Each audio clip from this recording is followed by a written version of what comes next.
Өңірімізде декларациялау мерзімі 15 қыркүйекте аяқталуы тиіс. Құжат тапсырмаған азаматтарға ескерту беріліп, әкімшілік хаттама толтырылады. Биылдан бастап мемлекеттік мекемелердің қызметкерлері мен олардың жұбайлары, сондай-ақ квазимемлекеттік сектор субъектілерінің қызметкерлері салық органдарына кірісі мен мүлкі туралы декларация тапсыруға міндетті. Мәліметтерді уақытылы ұсынбағандарға әкімшілік айыппұл салынады. Қазір облыс бойынша 47 мың адам декларация тапсырған.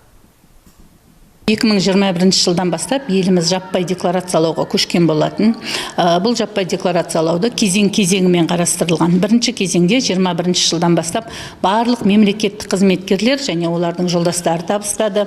Содан кейін биылғы жылдан бастап, яғни 1 қаңтардан бастап 23 жылдың мемлекеттік мекеме қызметкерлері, яғни КГУ, ГУ, былайша айтқанда балабақша, мектеп қызметкерлері, колледж қызметкерлері, Ақтөбе қаласында Құдайберген Жұбанов университетінің қызметкерлері, мединститут қызметкерлері және де өздеріне жолдастарына квазимемлекеттік сектор қызметкерлері, НАО, АО қызметкерлері табыстайды өздеріне және жолдастарына.